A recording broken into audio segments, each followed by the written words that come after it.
And I'm going to say that we are live. Hello, everyone. This is Andy Hall. With me today, our esteemed guest, the esteemed guest, is the Harmonic Atheist, Tim Mills. Is that your proper title, sir? That is correct. That is correct. I am the Harmonic Atheist. First I'm going to give or read the description of your channel so we get a basic understanding of what your channel is all about. You are a harmonic trader of stocks, options, and Forex. And I just want to say right now, since the stock market is tanking, we are going to talk a little bit about money. I'm not going to lie to you about this. Sure. You are a former evangelical Christian graduate of Bible College and Mission School who deconverted in 2019, focused on helping other Christians to escape. Intrigued by Jesus' mythicism as well as the pagan parallels, astrotheology, numerology, and Hellenistic source materials and influence on the Bible. Yep, that's me. That's a whole lot. Well, hey, first I want to say thanks for having you on. Yeah, thank you for having me on. I've looked at some of your interviews. You've had some pretty awesome people on your channel. You've had John Loftus, who has happened to be also on my channel at one time. Jonathan Pierce, what a great guy he is. Yeah, he really is. He's hilarious too. Oh, funny guy. And of course, Godless Engineer. So amongst a bunch of other people. Yeah. I gotta say too, I love you gave me the hint before to keep looking at the camera, not down. I'm gonna try to do that. If you catch me not doing it too much, let me know. It was a good tip. But yeah, they've been great. John Gleason was awesome. I mean, everybody I've had on has been awesome. Some of the people have been less known. Some people have been very well known, and I'd love to interview some people that are even more well known. But it's my goal is to basically say, look, there is a lot more to this discussion that's not happening. And not to say that other atheists aren't doing it, but just in the Christian world, they're not seeing the full picture. They're not being given the full information. I went through, like you said, Bible college, and I can give you more of my background in a minute, but there is so much that I wasn't told, and it annoys me, it frustrates me, it makes me angry a little bit.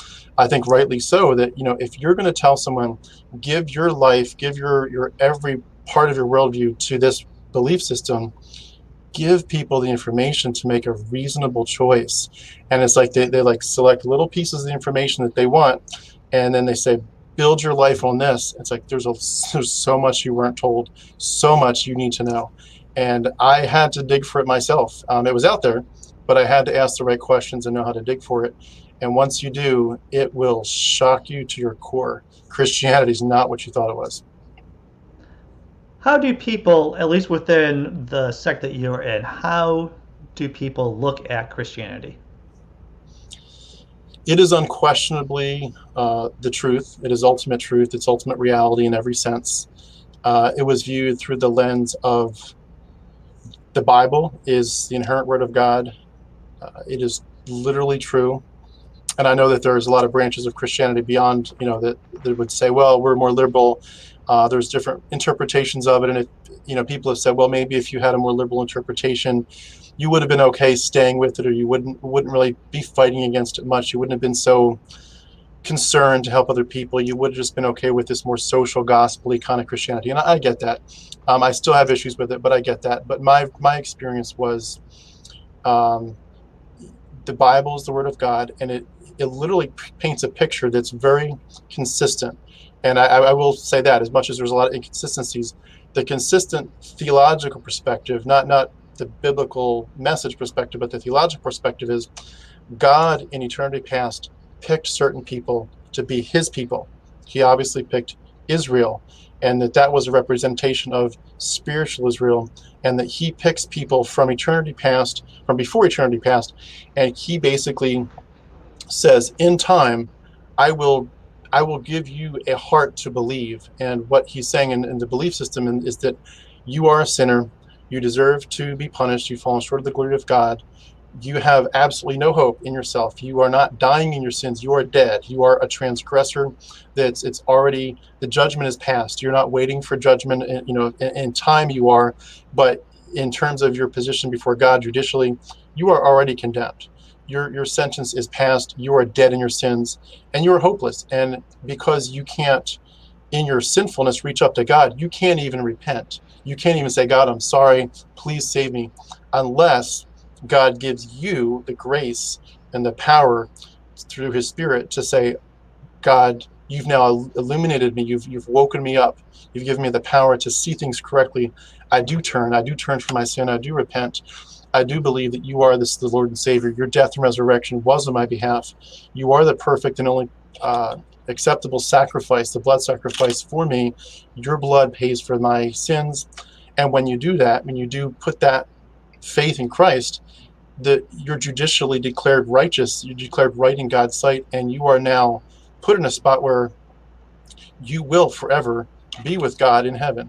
And anything that's not that to Christians is blasphemy. It's wrong. It's error. It's gross error. And especially if you dare to teach children that that's not true, you are of the devil. You're a gross deceiver. And that's pretty much what I grew up in, and I believed it gladly. That sounds like Calvinism. Is that Calvinism a flavor of Calvinism? The idea that people are predestined at the beginning of time to be saved or to be damned? Well, it is Calvinism, and certainly I went to borrow C.S. Lewis's words. I went kicking and screaming into Calvinism towards the end of my Bible college time. But it is biblical, and I mean, in my perspective, it is in the Bible. The Bible clearly says that God picks people to be his. He even talks in Romans 9. He says where Paul is defending and saying, it's like a theodicy where he's saying, look, I'm going to defend God's actions in this, and God picks people. He says, I chose to hate Esau. I chose to love Jacob. I do make choices. And Paul anticipates objections, and one of them is, this isn't fair. You can't pick people. And he says, why, or he says, will the thing that is formed, and the Greek word is plasma, he says, will the thing that is formed say to the Creator, why did you make me this way?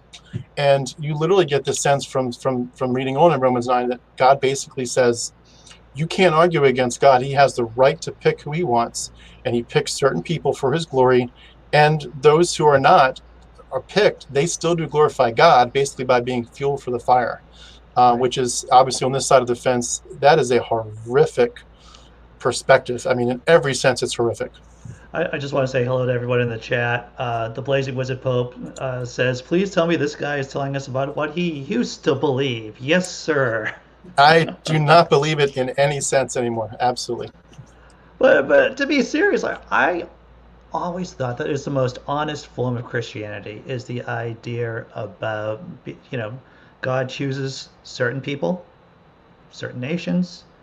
Everyone else is going to hell, and you should be happy about that, or at least that's your lot. And the reason why the world isn't as bad as it could be is because of God's grace tamping down evil at all times. Yeah, that's definitely the Christian worldview. And that was, honestly, this was kind of where my story in part started. I just to give you a little background, if it's okay, I went to Christian school. My father had me memorize thousands of verses, just at home. Just so on Saturday mornings, we would go through these little 3x5 cards with verses, and I would just hundreds and hundreds and hundreds. Every month we'd go through. I added to it when I was a Bible quizzer, which, do you know what Bible quizzing is? I don't think I do. Please tell me. It's something you typically would do with a homeschool group or a school. I was in a Christian school, and so you have a team of kids, and there's an organization that basically picks Bible books that you choose to memorize. So, for example, I think one year it was like Esther and James. Another one was First and Second Timothy, and some other book of the Old Testament. So you memorize these books for a few months. You don't even do anything but just work on memorizing them with your little school. And then you get together with these other schools, and they have these chairs with these little pads. So you put your butt down on it, and the Bible quizzer will ask a question. So, for example, if it was John 3:16, he might start saying, "For God So, and as soon as you feel like, oh, I know what that is, you get up, and whoever gets up first, once your butt lifts off the pad, the Bible quizzer sees a little light go off that says you were the first one. You have to finish the question and answer it. So you might say, for God so loved what? And you say, yep, that's the question, and you answer it. That was, again, another couple thousand verses. Bible college, to be a pastor, I went to Bob Jones University for a year, which, if you know anything about that, sorry to say I went there for a year in Greenville, South Carolina. I finished my Bible college degree with Lancaster Bible College in central Pennsylvania. I did also go to a year of New Tribes Mission, which is now called Ethnos 360. They're a group that's like Wycliffe Bible translators. They go into tribal jungle environments and learn language and culture and then translate the Bible into the tribal language. I went there for a year. That was my passion. I wanted to be a Bible translator with my whole heart. Yeah. Some medical debt, sidetracked that, got off track for that, and basically went into regular work-a-day life, and still was passionate about serving the Lord. I had a 1,000-page manuscript on a prayer book I'd worked on, a 1,000-page manuscript on Christian worldview. So this was real. I was not pretending to be a Christian. And about maybe 12 years or so ago, this gentleman that I was friends with, he and his wife did Greyhound Rescue, and I used to go to some of their events, and I'm with the dogs. And we're just sitting around chatting one time, and I said, just where are you with God? You know, because as a Christian, you want to save people. Where are you with this God stuff? And he says, well, let me ask you this. Does it really make sense that God would speak to just one little tribe in, Bronze Age, ancient Near East, Israel? Does it really make sense? Or wouldn't he speak to everybody, everywhere, at all times? And that was where the seed planted. So this idea of God choosing was actually part of the original seed. And it, I can tell you more about that. I don't want to preempt your questions, but that's where it started from. Definitely. You are a good speaker, to say the least. Your story is intriguing. A question I like to ask people who have a similar background to yours. When you were a believer, would you say that Catholics are Christian? I would have said as a younger person, no. Okay. That was pretty strong. Especially if you're from a more conservative Baptist background, the answer is clearly no, because everything is wrong. Your authority is not the Bible alone. Your gospel is not grace alone. Your prayers don't go to God alone, through Christ alone. They go to Mary and the saints. So that the basics you're wrong on. You're utterly wrong on. However, when I was in Bible college, that got shaken up a little bit. I loved a singer named Michael Card. Have you ever heard of him? I don't think I have, no. If you were really passionate about, the Lord and so forth, but at least back then, Michael Card was the man.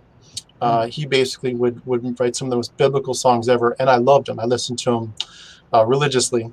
And at one point, he did this collaborative CD with a Roman Catholic monk, and they called the CD Brother to Brother. And I remember that shook me up, and that may have been a small part of the whole, because deconversion is about you get shaken up enough that eventually you can't ignore it anymore. But there's a lot of little shakeups that you don't realize at the time were shaking you up. And I asked people, like, how can he be writing, Michael Card as a conservative evangelical Christian, how can he be writing doing a CD with a Roman Catholic monk and calling it Brother to Brother? It was with a guy named John Michael Talbot. And people gave different opinions, but that was my first exposure to the idea of some Christians believed they were saved. Certainly, I would say I personally eased up a little bit and said, yeah, this is about one thing only. Are your sins covered by the death and resurrection of Christ alone, without good works, without Mother Mary? Are you covered by Christ? And if you believe Christ alone covers your sins, as long as that's what you believe, then yeah, you could still be in a bad church. So yeah, the answer is kind of a change. But yeah, I would say at the end, I believe that it was possible. It's funny how your opinion got shifted. It seems like with somewhat emotionally, right? When you saw him team up with someone who seemed like the other or foreign, you were somewhere in the Olympic system, somewhere emotionally you made a connection that, or maybe a leap that, well, maybe I was wrong. Yeah. I think that phrase itself, that clause is probably the crux of the issue for deconversion is the ability to just not even say I was wrong, but just to say maybe there's another way to see this. Right. I could be wrong, could not be wrong, but is there more to this? For conservative Christians, the answer is absolutely not, at least on the essentials. Yeah. And especially if you go beyond that to say, well, maybe some Christians, maybe some Catholics or Christians, I'll fudge a little bit. But if you start going towards Christianity is mythology, oh, hell no. That's not, there's nothing true in that. Right. I have to ask you, it might just be me coming from a comedy background, but I always thought the book of Job, well, one, it's my favorite book in the Bible. And I always felt that it was the most honest in a way, that you're not going to understand anything, just shut up and sit down. I mean, if I was going to give a quick synopsis of the book of Job, that would be it. Yeah. Yeah. Don't talk back to God. God can do what he wants. Right. And then God makes choices. You're never going to understand the choice. Yeah. And it did seem to kind of resonate with that Calvinist kind of theology. Yeah. Bend your knee to God, bow your knee in humble submission to God's will. Well, when you really step back, number one, I'm pretty sure there's evidence that it was copied from different other pagan stories.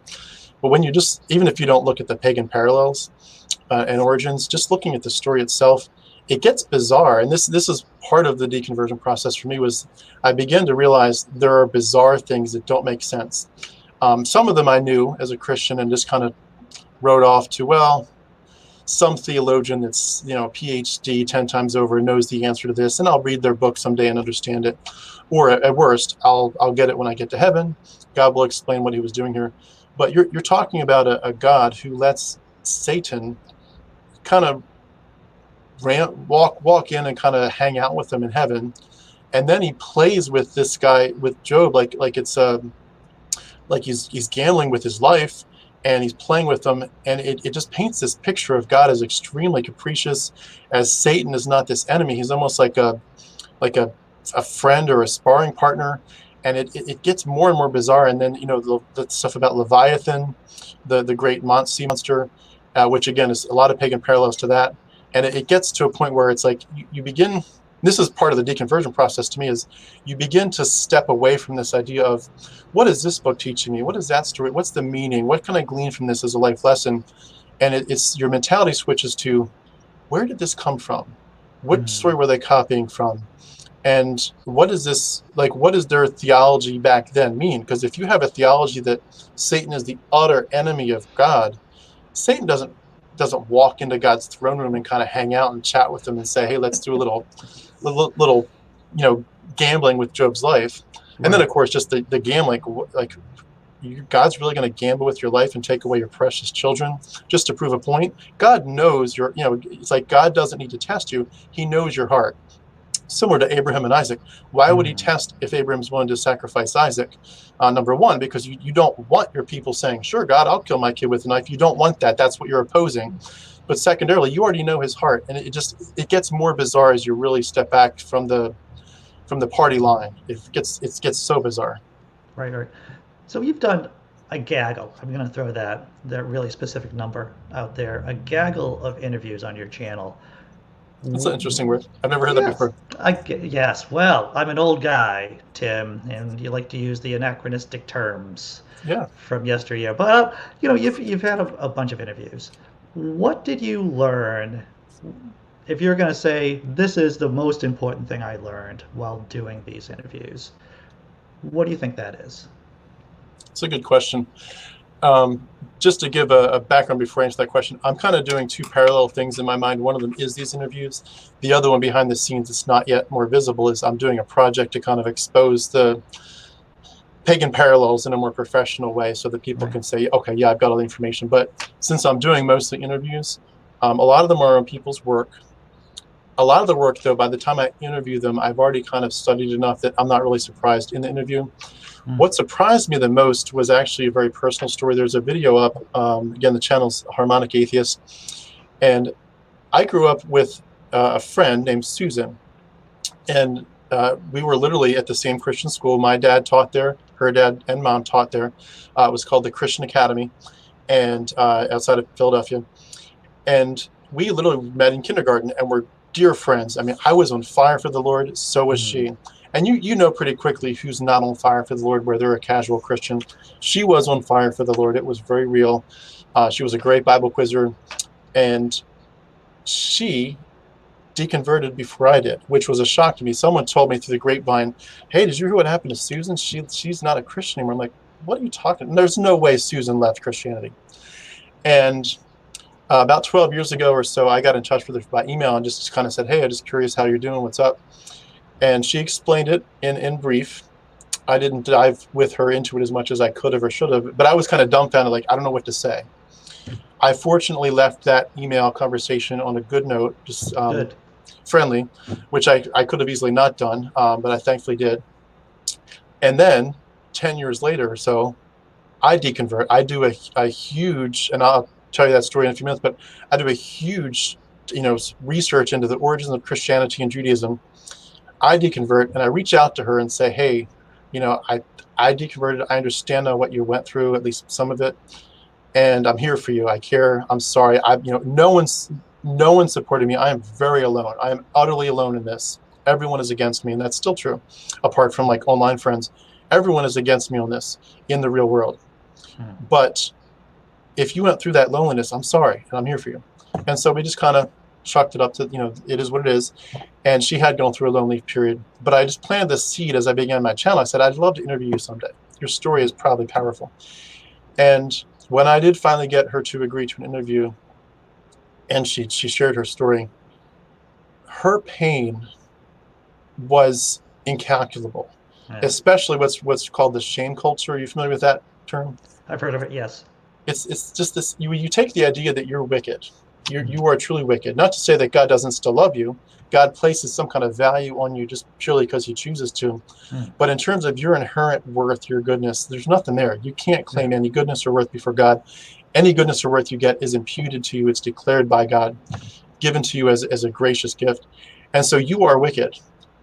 Well, you start to grow up. When you're a little kid, that's not that impactful. But when you start to grow up, you get certainly sexual thoughts, sexual ideas, and you start to realize, who you are as a person, and you begin to really feel bad. And I remember, just as a quick aside, I remember at Bible college, Lancaster Bible College, the dean of men, he would get the guys together, and we'd go to the mess hall, so to speak, and just the guys, and he would talk. And what was the message? It wasn't Jesus loves you. It wasn't, something fun. It was one thing, guys, the masturbation has to stop. It's got to stop. And it was like, that was the message. Your sexual desires, especially, and other things too, are so displeasing to God. Cut it out. If you're serious about God, you will honor him with your body. And Susan apparently, not about sexuality, but just about the whole shame culture, like, you have to be ashamed of who you are. That hurt her so deeply. And being that she was my friend, we hadn't been in touch literally for like 35 years, or I should say we hadn't been in touch for 20 years, but we had started, 35 years ago as kids in kindergarten. But seeing her now 20 years after my last chance to see her, and to see her on the video, and to hear her almost in tears over the pain that this stuff caused. And I know it's caused me pain, and I can, certainly share that with people, but her pain was exponentially worse. Yeah. And I would imagine that some people's is even worse than hers. That's shocking to me. It's shocking to me that people won't talk about this as abuse. Yeah, I don't think it's a radical thought to say that women get the crap end of the stick in general, but specifically within these patriarchal institutions, these rigidly hierarchical institutions. I think that was part of her terminology. She used the word patriarchy at one point. And that's funny, as a Christian, you're kind of preemptively trained to, when someone says patriarchy, you're like, oh, that's feminism. That's another anti-God, satanic, demonic. And you're like, once you step out, you're like, no, patriarchy is not bizarre. It's a real thing. Because there are patriarchs of the church. Things are great, right? I mean, patriarch is a good word. Yeah. And then you come later to discover that, no. Yeah. What's amazing is when you are in Christian circles, which, my wife is a believer, so I'm exposed to Christian circles still. But a lot of Christians are very sensitive to the idea of abuse. You have all kinds of different groups where they'll be like, if your husband is beating you up, we're here to help you. If someone's being, mentally, punishing you, we're here to support you. You're a great person. And so they're very sensitive to abuse.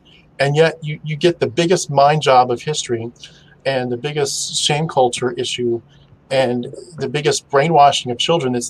You're literally talking about people from start to finish wasting their lives on mythology, being so brainwashed that they can't see reality, and in many ways they can't appreciate or love anyone that's not like them. Yep. They ostracize them. And this is the biggest abusive system ever. It's like they can't see it. They cannot see it. There's a saying that seems to typify this kind of shame culture, is that, we are evil. We aren't evil because we do evil things. We do evil things because we are evil. So that we as human beings, we are evil. That is the core nature of who we are. And there is nothing really that can stop that. Sure, we can be saved by Jesus, by God's grace, but we are still innately evil creatures. Yeah. It's pretty much, if you really study the Bible and theology, that's pretty clear, especially in Romans. You are in Adam. In Adam, you are declared, or you're inheriting his evil sin nature. Then you add to it your own fleshly desires, your own sin, and then you add to that just the context of the world of flesh and the devil are trying constantly to make your own flesh, your own badness do more. It's like, so even if you could theoretically be good for an hour, the attacks are constant. And of course, if you add a really mystical Christianity, like a Frank Peretti, there's demons everywhere trying to get you, it gets pretty intense. And it's like, it's not real, but if you believe it's real, that's your worldview. You can't escape it. And you have to pray constantly, God, forgive me, especially as a guy with your thoughts. It's like, God, I'm so sorry. And that system, this is my perspective on it in a sentence, is you are set up to fail from day one. Right. I can see that. Have you seen other Christians, when you were a believer, their mental illness exacerbated by this type of faith? That's a real interesting question. I am just beginning to think through that. Literally in the past month or two, it's kind of come to my attention on some levels. I've wondered, I don't know for sure, and I'd also add to that question, are some people's mental illnesses not just exacerbated, but actually created by their religion? Because if you believe that there is an invisible sky daddy that's looking down on you, and he's very frequently saying, in a very grumpy and angry and even vindictive way, I am really not happy with you. I had a great plan for your life. As I did once, I was a counselor for the Billy Graham Crusade once in Philadelphia. And I think one of the premises, the first thing is, God has a wonderful plan for your life. And you just, now let's get into the gospel and tell you why you're not going to get that great life unless you submit to God. But it's like, God has this great plan for your life, and you keep on screwing it up because you only spent 10 minutes this week in the Bible doing your devotions. If you really believed it, why didn't you memorize a verse this week? Who did you share the gospel with recently? And you're never good enough. And I think there was a Hitchens quote like this, you're created sick and declared to be well, which I think he was quoting someone else, but you're created sick and declared to be well, and it's like a hamster wheel. You cannot ever get better. And you, except in heaven, obviously. In heaven, it's all good. And that's where it's like it's a death cult. You're like saying, my real life is not here. My real home is not here. My real life and home and glory and my glorious identity is when I die. And the fact that you're basically telling people you're not really good, and you're not ever going to be good, so your life is pretty much never going to be good enough because you're not yet made sanctified. You're only declared. You're declared righteous, but you're not righteous yet. It's positional versus I forget what the word they use is, but you're not practically righteous yet. You're only positionally righteous right now. You're going to get good, but you're going to struggle with this sin nature. And there's always something that's going to say, with your pride, you can never say I've arrived. You can never say I'm good. You can only say I'm struggling. And if there's anything good, it's not me, it's Christ in me. And it's so frustrating to look at it now. Shout out to Derek Cruz. He says, "Great show today. Thank you, Derek." It's amazing that everyone doesn't come out of a denomination like that with some kind of anxiety disorder. That's a good point. In terms of, I would say that I think it's creating a lot more issues that we're not attributing to that. I can only speak for myself that I know that for me, I was shocked that it didn't create more anxiety. Like I said, this was real to me. This was not pretend world. I was not a casual Christian. I loved Jesus, and I knew that it was real. And my 1,000-page worldview book that I was working on was literally a way of saying, kind of a contra evolution, to say God isn't random. Everything we see everywhere, from the trees to the clouds to the universe, it's all a way of picturing some aspect of his nature, of future glory in heaven, or of the gospel. So create a worldview that says, I just see God everywhere. So this was real to me. And my goal was to share that with the world. And the prayer book was about turning, kind of what we say about God, God is holy, God is just, into a prayer. God, you are holy, you are just. Everything you learn on Sunday, turn it into a prayer. Every book you read, every C.S. Lewis book that, oh, that was a great thought. Pray it to God. God, thank you for being this way. It was real. And when I deconverted, I would, of course, look up what other Christian people were doing as they deconverted, and you'd find people are depressed, their anxiety. And I would say that within an hour, and for sure within a day or two, and for sure within the first week, I was over any residue of that. And the reason I attribute it to it is two things. I think I had questioned enough for the year before I deconverted that I must have done some grieving, kind of like, if you know your parent's going to die for 2 years and then they die, you're sad, but it's like you had 2 years to kind of grieve.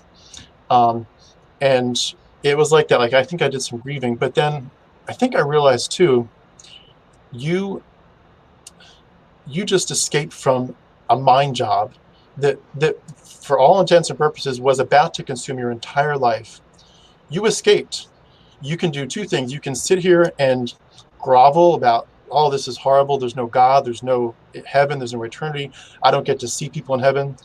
Or you can say, I've got one life, and I might have a day left, I might have 40 years left, I don't know, but whatever time I've got left, I need to stop letting this mythology consume my life.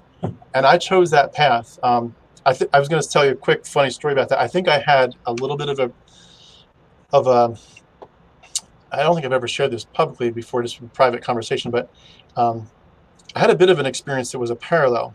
I had met a girl in Florida on eHarmony. This was years ago.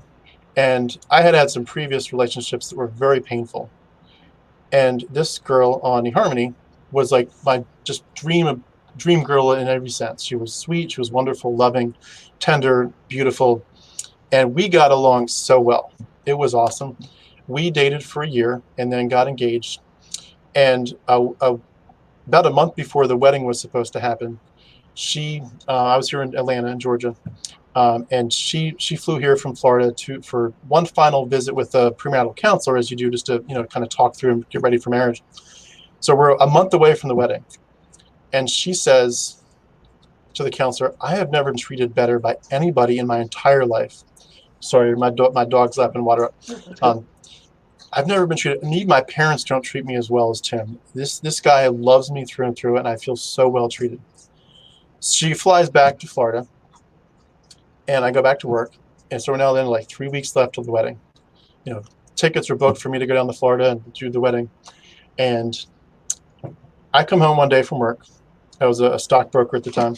Come home from work to an email that says, and we had a great conversation the night before. Everything's normal. Tim, I'm ending things immediately. Please don't call. I won't explain it. And she meant it. It was like, what in the world is happening? And everyone's conjecturing, oh, Tim, you must have been bad to her. Oh, whatever. Well, I find out through the grapevine, she had been double dating towards the end. She'd been dating someone else, and she may have gotten pregnant by him. I'm not sure. But basically the time she was going to marry me, she married someone else instead, which itself will do a mind job when you've been pure and now you're thinking finally you're going to finally have sex with this girl and someone else is having sex with her that night. But that was a beyond a mind job. But my point is, when I got through that, you lick your wounds, you say that was horrible, but you think this girl was deceptive. Yeah.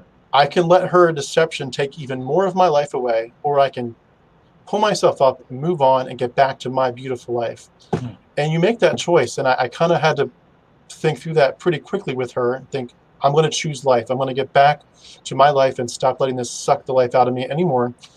And you do, you make those choices. And some people it's harder. And I feel bad for those who get depressed. And then I hear some people are suicidal. Yeah. I was not one of them, and I'm grateful for it. I have to ask you, and you don't have to answer this if you don't want to. You Sure. mentioned earlier that you are married to a believer. Do you have children together? Yeah, we have 4 beautiful children, 4 kids under age 6. So Wow, it's a under very the busy house. age of 6. That's a lot of work. That's It what that is. is it is romper room. It is very busy. Yeah, we had kids, all I guess all but the last one, while I was still a believer. Hmm. Beautiful children, wonderful, wonderful kids, and what they were honestly part of the biggest prompt for me to get out, because we're singing songs like Joshua fought the battle of Jericho, and I'm thinking in that story, the next verse is talking about genocide. Yeah. So when they get old enough to read it, they're going to know that this story is about genocide. So I'm effectively creating a genocidal worldview with them. A predisposition towards genocide. Yeah, a willingness to say if God is in charge, he's the king, he has the right to declare this okay, Hmm. amongst other things. But yeah, and I can tell more of that story in a second, but to get to your question, my wife is a believer. She is admittedly not in agreement, horrified, I would add, about what happened to me. We do occasionally talk about some subject, but it's pretty much more along the lines of just agree to disagree. Hmm. We're not belligerent or mean about it. She takes the kids to church. Yeah. She knows that I sometimes talk to them about what Daddy believes, Hmm. and we'll let our kids, I'm sure, grow up believing what they want to believe. I think it's important though to add, if you're someone that was in it and escaped, you do have an obligation to give kids the full story. And I don't just mean about religion, but a lot of parents, Christian parents, will teach their kids very strictly, this universe was created no more than 10,000 years ago. And we did not come from, apes, primates in any way. And the way that the world is distorted for them, the picture is so distorted Hmm. that they basically become immune to real science, to real thinking. And I feel like you got to say it, in as much of a gentle way as you can with a believing parent. There needs to be just a balance of information that gets presented to kids, and let them decide what they want to believe. But it is hard. It's very hard, and I would say we tiptoe gently. But there's a lot of love, and there's a lot of love. We love each other and care for That's each good. other, and that goes a long way. Well, congratulations on navigating that. Thank you. Yeah. I want to say hello to Big B there, family. Hey, Andy. Hey, you. That's what I'm going to say back. Um, you call the channel, and we're going to shift gears a little bit. Yeah, please. We're gonna, talking because once again, the last time I checked, the Dow is going down like monstrously. Not monstrously, it's not catastrophically, but we were talking the other day, obviously before you came on, about the name of your channel, the Harmonic Atheist, and I thought that was interesting with how that the name of your channel came about. You wanted to explain? Sure. Well, I was a stockbroker for a large, well-known brokerage firm, and one day I was helping somebody, a British gentleman who called in, and he said, I want to talk about some of the technical analysis that we can do when you're charting software. And I said, I'm honestly not sure what technical analysis means. And he was like, really? And when you're a stockbroker, they don't teach you how to trade in the sense of how to know when the stock market is going to go up or down. They Mm-hmm. teach you simply how to literally place a trade. The analysis part of whether or not the market's bullish or bearish, they don't go into that at all. And so this gentleman, as he's asking me, Okay, okay. If you don't mind me say, just reframing please, this yeah, or restating this. So what you're saying that as a stockbroker, there isn't a deep knowledge of gauging when the market's going up or down. It's really just simplistically putting the trade in or putting a variety of different types of trades in.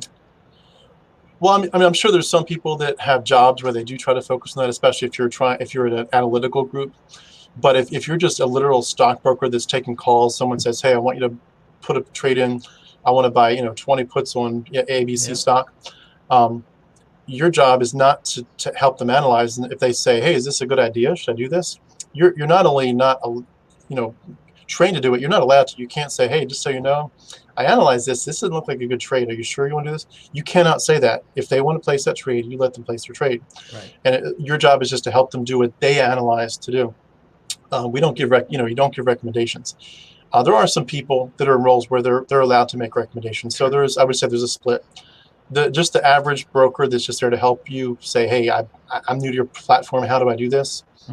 No recommendations for that kind of level. And that's what I was at. So when someone says technical analysis, I didn't know what it was. So fundamental analysis just means you're looking at stuff like how many employees does the company have, how much spare cash they have. Technical says, I don't care about that stuff. I want to look at the chart.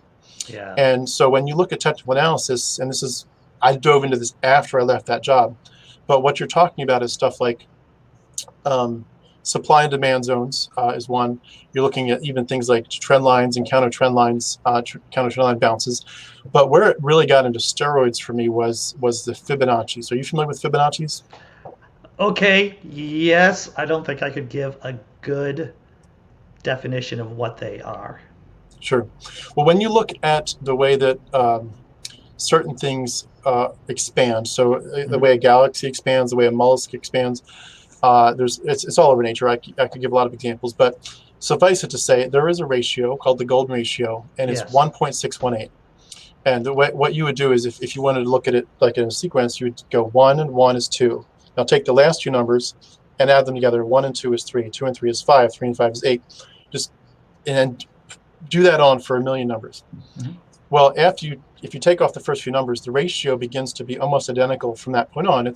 You take any number, times it by 1.618, and you get the next number. Well, what happens if you were to oversimplify it is if the market were, for example, I'm just going to really oversimplify this. If it were at 0 when it goes to 100, it would drop down ideally to 61.8, then go up to 161.8, and then plummet. That is, again, gross oversimplification. But what you end up having is variations of that occur. And you can tell based on stuff like supply and demand zones and what's called missed pivots, which a pivot is just it's an average of three numbers. That is the low, the high, and the ending point of a time. Like the month goes down here at its bottom, it goes up here at the top, and it ends here. Add those three numbers, divide by 3, you get a line for the next month. And so the market tends to go and try to hit it the very next month. And what happens is if it doesn't hit that pivot the next month, if it's pushes down a little bit but then skyrockets, that's a missed pivot. Well, the market wants to go back down. Well, what you find out is the data is related to these Fibonacci ratios. What happens, and this is the kind of the climax of it, there's a gentleman named Scott Carney, and he coined the term harmonic trading, harmonic patterns. That basically when you have something that goes like this, it goes up, down, and then pushes up and then drops. If you were to not just have these lines, but if you were to kind of draw dotted lines in here, you get what looks like a butterfly or a bat, or different patterns, and they relate to Fibonacci ratios. And it basically makes your trading much more predictable, much stronger. And you can tell. I mean, you can tell where things are going to turn, where things are going to turn sometimes on a dime. So yeah, I love studying it. I wouldn't call myself a master by any stretch, but it's fascinating to me, and I do look forward to getting to a mastery level at some point. So these ratios help you, or the ratio helps you to basically chart, navigate, make a really good guess about where a particular stock is going, but also the general market. Yeah, unless you're talking about something that's thinly traded, like a penny stock that no one's looking at. If it's got a lot of money into it, they by and large respect the Fibonacci ratios pretty heavily. And so the point of that is to say, stop looking at the stocks as, hey, I think Ford is a good stock. Let me just buy it and hold it. No. You get in, you get out, you get in, you get out, you get in, you get out. You look for the turning points.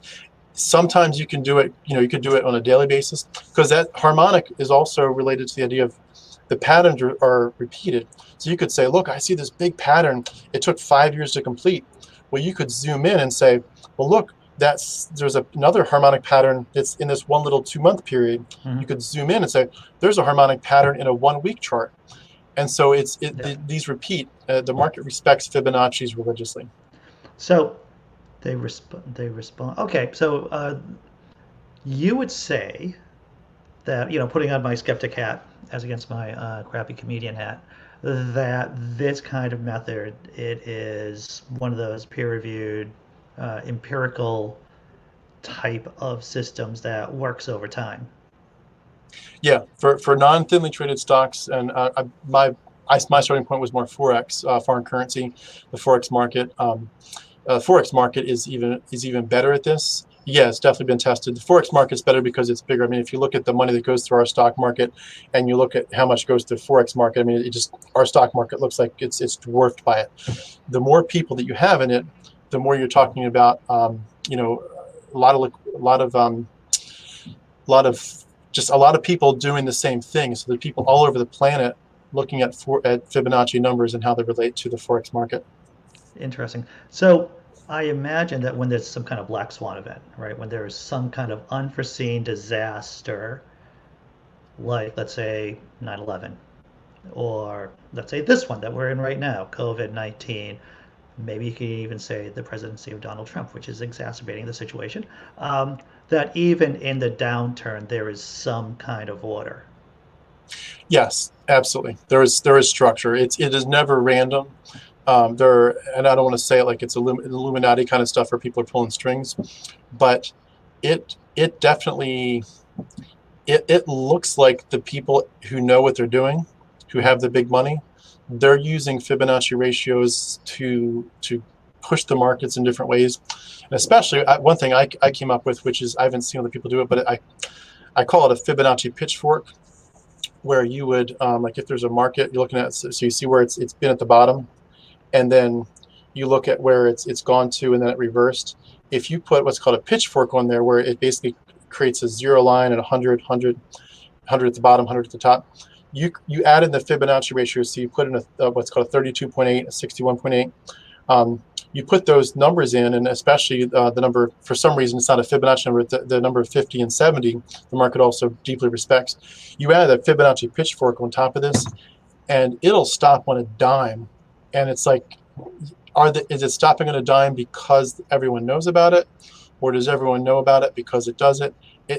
I'm not sure where to say who's doing it, who's pulling strings, but just say it is not random. If you know what you're doing, stock market trading, Forex trading especially, it is not random. There are people who know what they're doing, know exactly when to get out. I'm not saying I'm a master at it, but it's not gambling. This is math on steroids. I would say, and this is just from what I've heard, for most everyday people, myself included, more or less, is that you just invest for the long term and don't look at your stuff every day, because that's the path of madness. Don't look at your, how much you have in your account or how much you've lost. If you made good choices, or if your person, if you have a person to help you make good choices, then maybe taking a look at your account once a year or every 6 months, that's the best way to play things. I mean, I've heard that too. At this point, I wouldn't do that myself. Yeah. But I would say, if for people that are the kind of people that they try it with a little play account, they try it with $1,000 and they just fail miserably, yeah, maybe step back and stop trading actively until you've done your practice account for a while and you feel like it's working. Because just because there are ratios that people do use doesn't mean you understand them enough to do it yourself, myself included. People fail at this stuff, even people that know Fibonacci's really well. I would just recommend, if you do start to find some success in it, to keep your base account where you're kind of like doing the long term, but try to add to it so that, for example, if you're wrong, like let's say the market just plummets, you can say, yeah, I lost a lot in this account, but I made some in this account. It wasn't as bad as it could have been. That's how I'm taking it, is just to start to try to do both play both sides of it. On that note, you can also literally, if you know what you're doing, this isn't advice, but you can literally play both sides of it in any trade where you can say, like a bracket, you can say, all right, this is where the market is now. I think something crazy is about to happen. I don't know which way it's going to go, but something crazy is going to happen. You put the same trade on both sides with like an option. So you do a call. If it skyrockets, my call goes up exponentially. If it drops, my put goes up exponentially. One of them is going to lose. Hopefully I can close it out quickly, but one of them's going to lose, completely. The other one's going to skyrocket. There's people that do that all the time. They play both sides, and they don't really care where the market goes, as long as it goes somewhere with a lot of momentum. Right. So just pivoting back to your channel, Please. you have a lot of interests. What do you have coming up on your channel? You said that you're working on things besides interviews also. You want to talk more about that?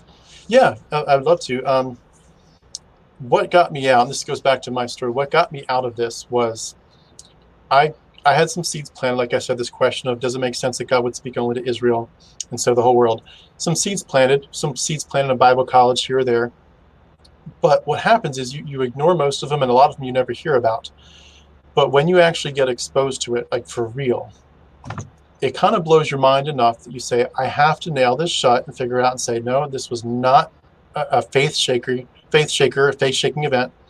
Or yes, there's more to this. I chose the path of let's study this. I said to myself, I am more committed to the truth than to the Bible, which I know Christians that doesn't make sense. But if you're willing to say that, I'm more committed to the truth than the Bible, it's a good starting point. Be skeptical. Have an outsider test for faith, as John Loftus would say. And once you dive deep into that, what I did was I began to study things like the origins of Yahweh. Where did Yahweh, Elohim, come from? There's a great video on that if you've never seen it. Bill Zercher, Seeing Through Christianity. Look it up on YouTube. It's an hour and a half. Fantastic video. Talks about where Yahweh came from. It's not what you were told in Sunday school. And then you start to study how other religions affected Christianity, such as Zoroastrianism. Oh, yeah. You study eventually the Greco-Roman mystery cults, how other cults were saying long before Christianity, you need to be initiated through a baptism, ritual baptism. You need to be taking the communal meal. You need to have basically become one of this fictive kinship where you become a brother and sister of us as the believers in this deity. And when you do these things, you get initiated into the mysteries, and you basically get to identify with your god or demigod, and what they did to escape death, it gets effectively applied to you too. That stuff starts to blow your mind. And of course, you're going to see apologists say, no, you can't do that because X, Y, Z. And so you're as a Christian, your first thought is, okay, well, maybe the parallels aren't so strong. And if you're not careful, you will literally watch a couple quick videos, and you'll say, yeah, that's bunk. There's no pagan parallels. This is stupid. Look again. There's a lot more than you thought. And so I began to dive deeper into this stuff, and it's there. It's absolutely there. There's unquestionably parallels where they took the stuff. Yeah. It goes deeper though, because you get into what's called mimesis. Are you familiar with mimesis? Nemesis? Mimesis, M-I-M. I don't think so. When you look at the Greek epics, the Iliad and the Odyssey, the Bacchae, and you look at Luke and Acts, you look at the other Gospels, there are clearly passages where the structure is copied. Yeah. Sometimes even the text is copied. Sometimes it's plays on word. Like, for example, the man Zacchaeus is a play on word from the word Bacchaeus. Yep. There was a guy literally that was trying to get up into a tree in the Homeric epics, or the Euripides, trying to get up into a tree to see these crazed people that have been cursed, and they're using plays on words all throughout this. Isn't there a part of the Song of, I think it's a Song of Solomon, where they basically lift, what is it, Tiramaz, the god of the soil, I think it's Sumerian and Babylonian. They literally take the entire song and just take out the god's name and put in Yahweh's name or whoever. They just basically do a quick editing. But people loved that song so much, they felt like they had to put it in the Bible.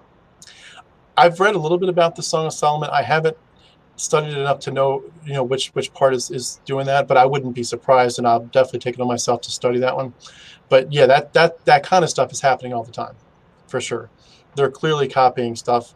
And then the more recent one that I've studied, or am studying right now, is the book of Enoch, where there's dozens and dozens of quotations of Enoch in the New Testament.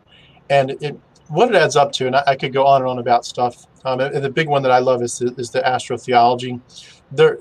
Christians are so quick to say, oh no, this is not astrotheological. I'm sorry, that's bullshit. The Bible is full of astrotheology, both in the Old Testament and the New. And people that knew what was going on, they would have looked at Elisha with the 2 bears, and the 42 children that get killed by the 2 bears. Sorry, that's Ursa Major and Ursa Minor. Elisha was the moon god. Elijah was the sun god. It's really clear. Jesus crucified between 2 thieves. I'm sorry, anyone that knows astrotheology knows what crucified between 2 thieves refers to. As you get deep, and it goes on and on, as you get deeper and deeper into this stuff, it's like you think it's all garbage, but it's also kind of a brilliant garbage. They're weaving together Old Testament blood sacrifice. They're doing the typology where they kind of create a new Moses, a new Joshua, a new Adam, endless stuff. And when they do this, what they're basically doing is creating a story that has all these layers. But as a Christian who's saying, is this real? You got to peel those layers back. Okay, this was a copy of Homer. This was a quote from Plato. This was from the Bacchae. This was, a rewrite from Old Testament stuff. This was this. And this was astrotheology.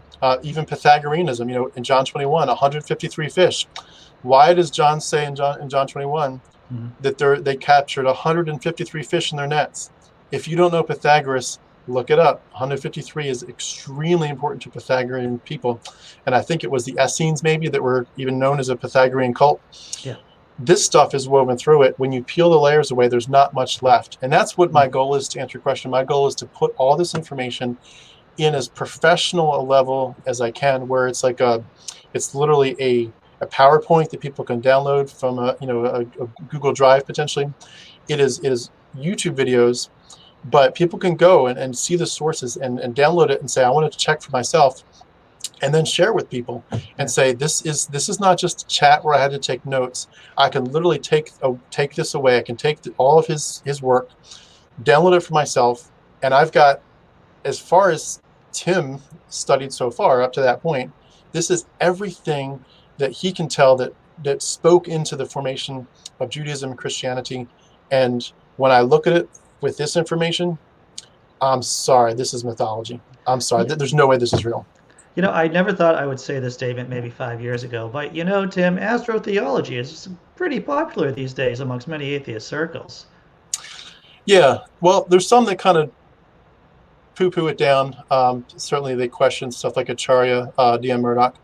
I think she's got a lot more than people give her credit for.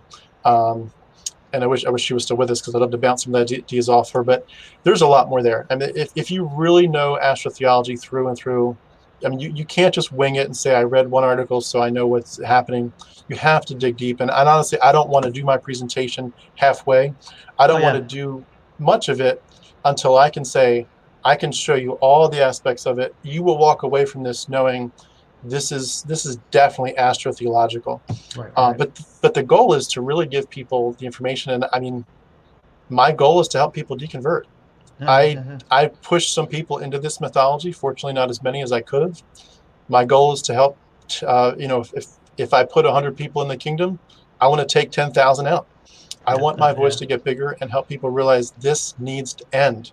Christianity is mythology. It is not good. It's not good mythology either. You're talking about a God who likes to cut off the end of little boys' penises, who likes genocide, misogyny, slavery. This mythology needs to end. And I want it to end with my generation. I know it won't, but I'm going to do my darndest to make a big stab at it. No, lofty goals indeed. And I hear what you're saying. I've always said, as an atheist, that now that I have freed myself, I want to liberate other people, or at least assist them in liberating them from this kind of toxic faith, this death cult. Yeah, it is a death cult. And then the side note is to really expose the abusiveness. Like, this is psychology too. A lot of this isn't just studying history. This is psychology. And when you get into how much this brainwashes and abuses children, that's another side thing I'm starting to, it wasn't my original intention. It was more like interviews and my project. Now it's like interviews, project, the psychology of the child abusiveness of childhood indoctrination. I want to help people to see this is not, we can't be equivocal and say, well, you believe your stuff, I believe mine. No, you teach blood magic and scapegoating and genocide of children. I'm going to take you to task for it. You're wrong, and it is abuse. It's not, I can't sit back and say I'm okay with this. Yeah. Well, I'm scheduled to come on your channel, and I'm sure I'll talk about some of my own fun and happy and darkly comedic stories about my growing up Baptist. I've just realized you really are a comedian. You haven't had too much of a humorous note to this one, but I'd love to hear more about how you do that. Do you ever do stand-up, by the way? I have done stand-up, before the apocalypse. Stand-up is a tough thing to do. I'm hoping to do it once the apocalypse ends once again. I've been doing my blog, Laughing in Disbelief, cheap plug, for about 5 years. I've been blogging comedy for about 10 years now, if not longer than that. And of course, I've been making little funny videos too on YouTube off and on for the last few years, especially within the last 6 months or so, since I've been serious about the channel. So I find comedy is a way to get past people's defenses in a lot of ways.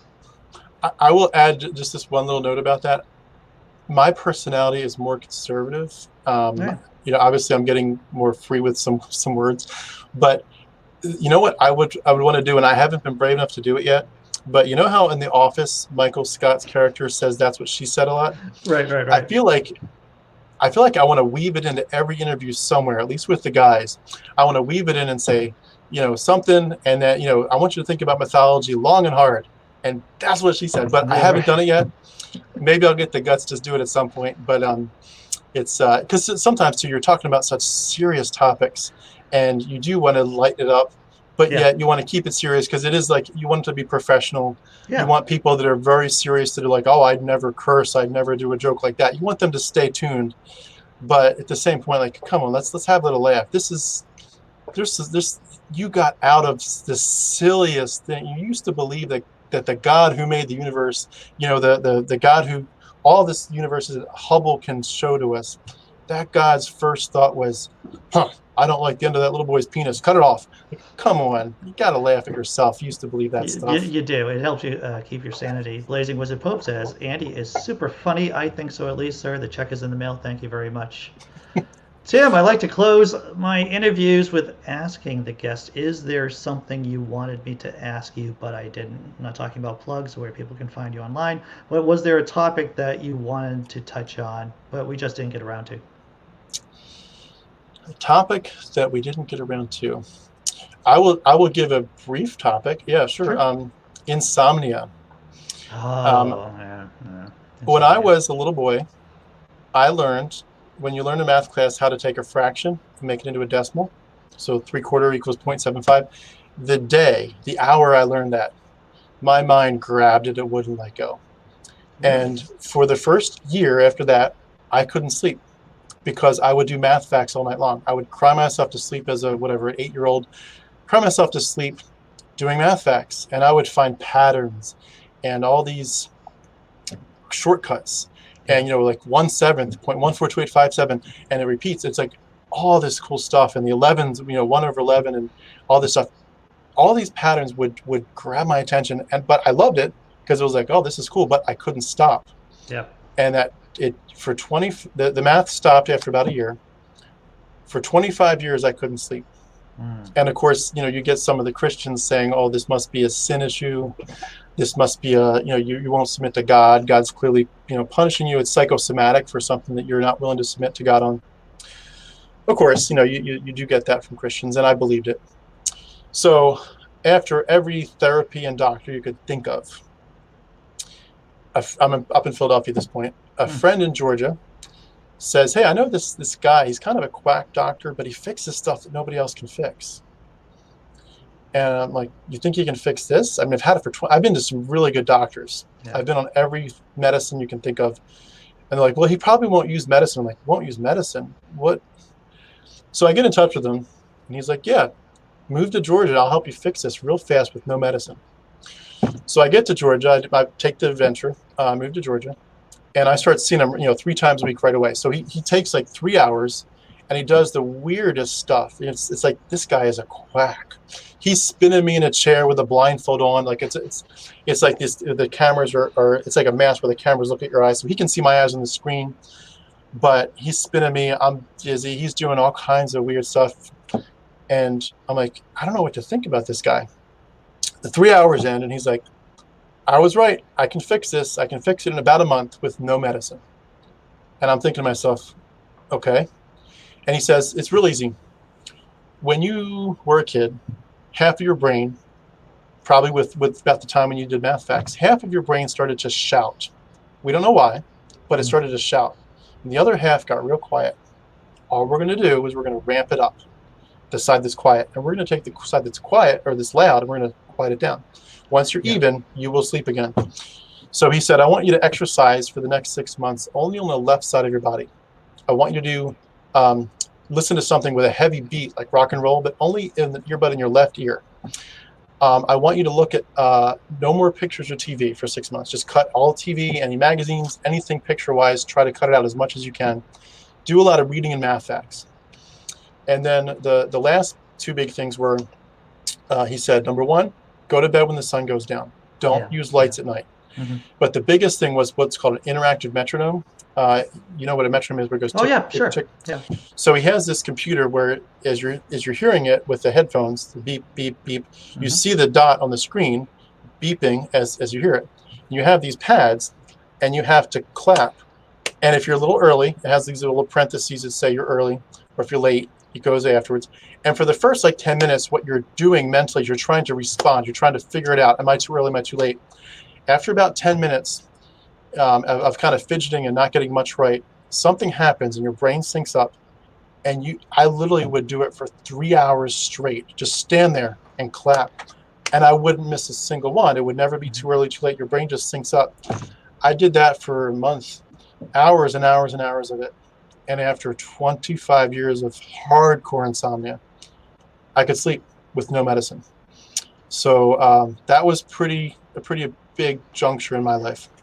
How long's it been since you've gotten good sleep? I mean, how long's it been since you've gotten rid of insomnia? That was about 10 years ago. Wow. I would say if I look sleepy today, it's not because of that issue. That issue was a nightmare. I don't have that issue anymore. I certainly get lack of sleep sometimes from the kids. The baby happens. Wakes us up a couple times a night. Sure. But yeah, so I'm not always getting great sleep. It's not like it turned on a dime to be perfect with the kids. But compared to the nightmare of my insomnia, it's nothing like that anymore, which is, I'm so thankful I found this doctor. And I'd certainly recommend, if you do want to look it up, it's called Neurological Chiropractic. He's a neurological chiropractor, and great. If you want to contact me privately through my channel, feel free. I'd be glad to give you his information. It changed my life. Fascinating, dude. That is an incredible story. Something to think about too. Yeah. Well, hey, where can people find you online? Sure. The YouTube website is just Harmonic Atheist, so just search for Harmonic Atheist. I'll pop right up. And certainly there's a Facebook page, but everything that I'm posting on Facebook is on the YouTube channel, so it's just one and the same. So if you can subscribe to the YouTube channel, you'll see my stuff pop up. And if you have any suggestions, I would love any suggestions or contacts. And also if anyone has deconverted or is on the fence and saying, I'm still a Christian, but I'm thinking about it, I'd love to talk to you, see what you think. Or even if you're a Christian, you're just want to toss some ideas back and forth, I would certainly love to talk to you. I will admit I'm not much into the whole idea of getting into a debate, though. I'm not, how I think it was Dawkins, either Dawkins or Hitchens talked about how they don't want to debate creationists too much. Yeah. And it's not that they couldn't. They certainly could. They're overqualified to debate them. The idea, they compared it to trying to argue for the stork theory of reproduction. It's like, this is so stupid.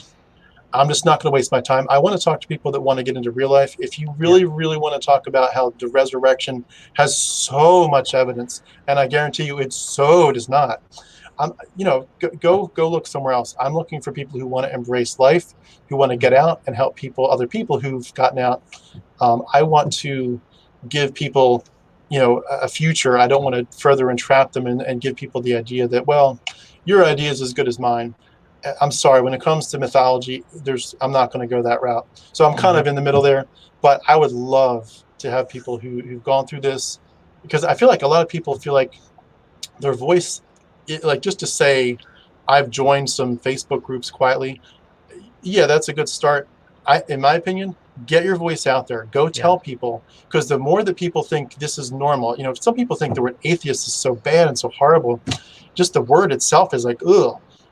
Let people know not everyone is ready to. Granted, take your time, do it on your timing, but when you're ready, find channels like this one or mine, and say, hey, can I share my story? Because the more that people think, there's so many voices saying this is mythology, so many voices saying this is totally inappropriate for kids, the more that discussion becomes normal, the less shock value it has to Christians when they hear it.